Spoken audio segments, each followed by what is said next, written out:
क्या हुआ हुस्न है हम सफर यहाँ नहीं, इश्क मंजिल ही मंजिल है रास्ता नहीं।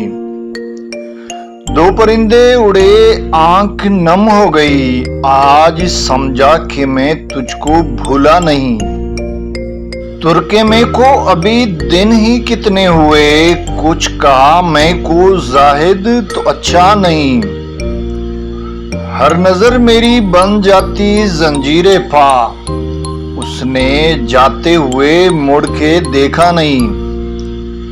छोड़ भी दे मेरा साथ ए जिंदगी, मुझको तुझसे निदामत है शिकवा नहीं।